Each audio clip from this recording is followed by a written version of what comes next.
Hi everybody, Jwitty here. So this is a what not to do when you're having a bad day in your art studio, which is what I've had.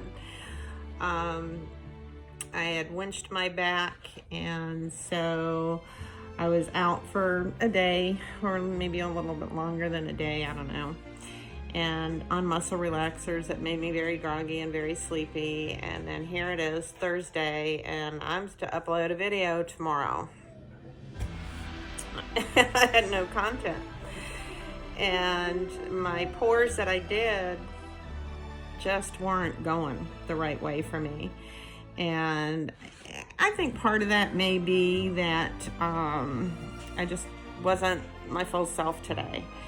And so as much as we as artists like to put our content out there and put the pours that we're really proud of and teach each other things and we learn from each other, I think it's just as important that sometimes when we have a bad day that we put that content out there also, to learn what not to do. So hopefully, if anything, that's what this video will be teaching you guys. Don't do like she did. So anyways, I do list my colors in the description box because the colors on especially on the first pour, were gorgeous, absolutely gorgeous. I loved the colors, and I don't even know what prompted me to pick those colors, but they're gorgeous. So that's listed in the description box down below. When I get you down onto the canvas, I'll do a voiceover. My pouring mediums aren't going to be listed because that's what you don't want to do. So, but anyways, you know, like I said, it's important that we learn from each other, and we learn the good as well as the bad. And today was a bad day for me in the studio. It just wasn't going like I had planned. I probably shouldn't have pushed myself, but you know, here it is Thursday. I'm supposed to be uploading my content on Friday. Now here it is Friday, because you guys are going to see this on Friday. So this is the content that I have. It might not be the best of content. It might not be successful as an outcome. You'll see the wet results on both. Unfortunately, they're not dry in time to show you anything dry.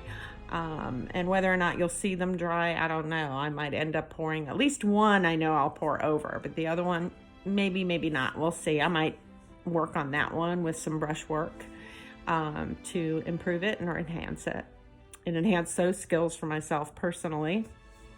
So here I am. I'm in front of the camera, which you guys don't get to see me in front of the camera very often, but I did make a promise a while ago that I would try and do that. And become a little bit more comfortable with that. So there's my tree. Isn't she pretty? I just love my tree.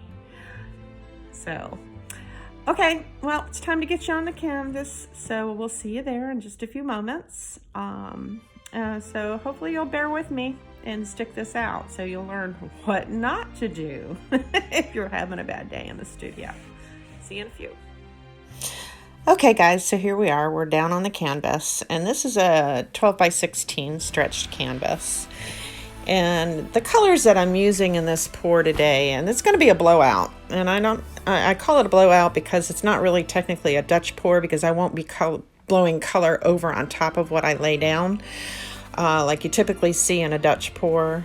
I just kind of put the colors down and then just blow them out. So my base colors that you see that I'm laying down there on this first pour is the Modern Masters Gold Rush mixed with some DecoArt Extreme Sheen 24 karat gold, Liquitex Basics Gold. And then the secondary color that you see there is the DecoArt Dazzling Metallics Rich Expresso. So I lay these colors down, and mistake number one. Now I use the small little Dixie cups, and typically for this size canvas, you need about 7 ounces or so of paint for proper coverage. And I only had like 2 5-ounce Dixie cups left, and then the colors that I laid down on top were done in like the 3-ounce Dixie cups. I don't know that I'll ever do those Dixie cups again, because I learned that I didn't have enough paint to begin with. I should have just did a standard size cup and then made plenty of paint. So that was mistake number one. I don't think I had made enough paint. The other mistake, and maybe you can see in here, there's a lot of what looks like air bubbles, but they're not. They're lumps and clumps of paint. Apparently, on my gold, one of those 2 cups, I did not mix thoroughly. So when I mentioned earlier about not listing my pouring mediums, I probably will put those in the description box just so that you'll have a reference as to what I did use. But you can see I'm pushing these clumps of paints down with my fingers in hopes that when I blow my colors out, it'll help spread them better. At this point is probably where I should have scraped, and I should have gone back to the drawing board and redid those colors, but I didn't. I kept pressing on. And so you see me picking them out with the stick. It's just really bad news. I obviously didn't. So what did I mix my paints with? Well, being that it was a Dutch pour and not absolutely sure on the pigmentation, how well it would hold up if I just mixed these paints strictly with water, I thought, well, let me put some GAC 800 in with them. So that's basically the pouring medium was GAC 800 mixed with my paints, and I used distilled water to thin them out so that I could blow them across the canvas. Probably not a good idea. And I think those clumps came when I added the Liquitex Basics Gold into the mix, because that's a thicker paint. And I just probably didn't mix as thoroughly as I should have. Again, I was, feeling kind of stressed over the fact that I had no content to upload to my channel, and, I wasn't feeling 100% up to par. So that was a mistake. All of that was a combined mistake. So the top colors that I've used on this pour that I'll be laying down are the DecoArt Americana Desert Turquoise to begin with. And I follow that with the DecoArt Americana Cranberry Wine. And then that's followed with Americana Coral Blush.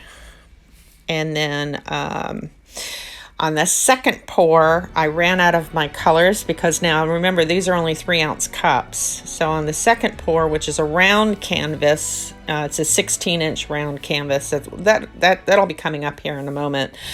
I ended up running out of color, and that pour just went totally AWOL on me, and it didn't work very well. I had to make up some more base color of the gold and more of the rich Expresso for my secondary pour. So the difference in pouring mediums between the two, this first pour I strictly used the GAC 800 with some distilled water. On the second pour I used more Floetrol with a squirt of GAC 800 and then the water to thin them out. And I'm really surprised.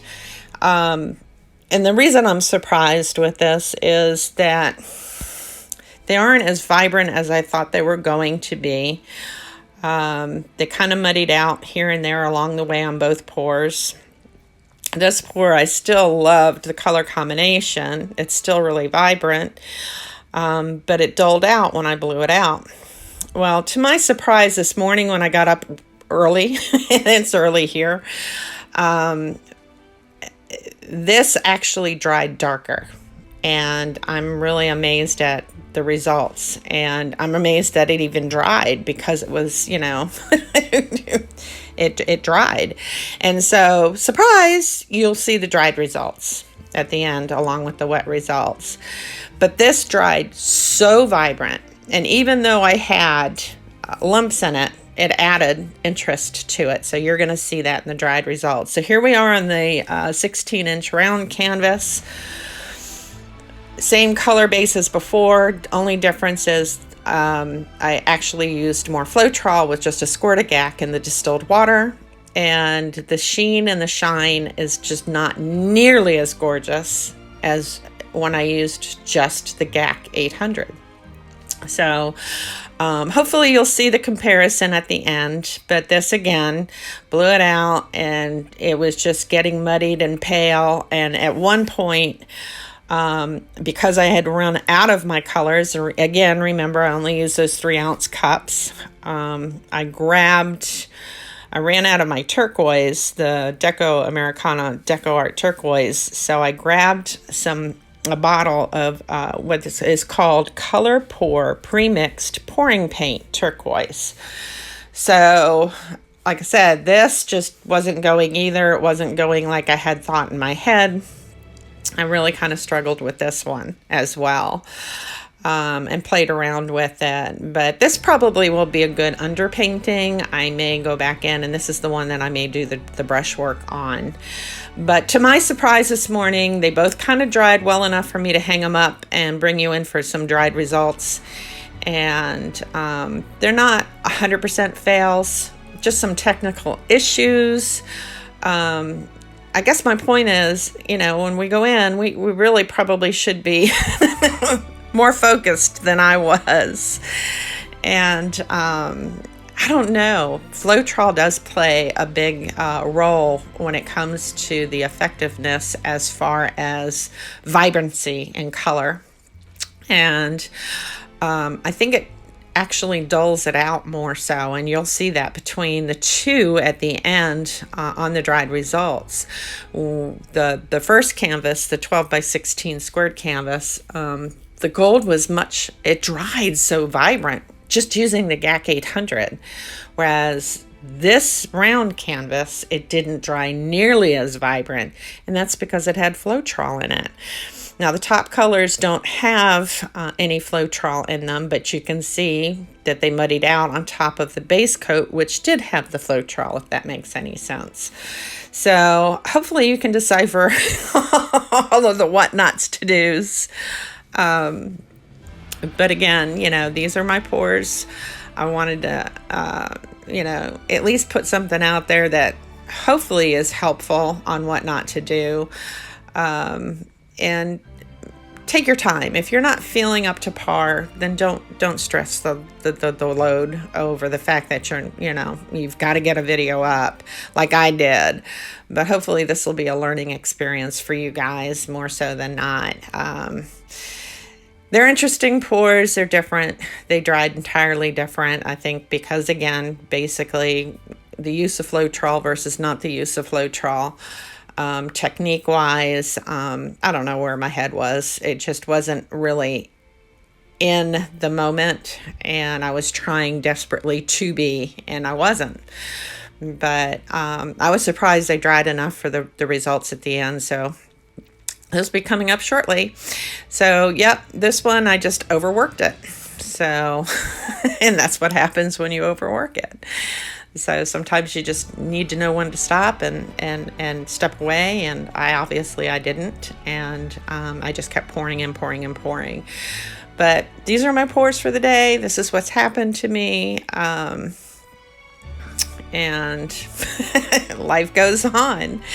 So if you're new to my channel, welcome. I'm really glad you're here. I do invite you to subscribe. Hit that notification bell for future uploads. And until next time, guys, stay safe, take care, and blessings to you all. Bye-bye.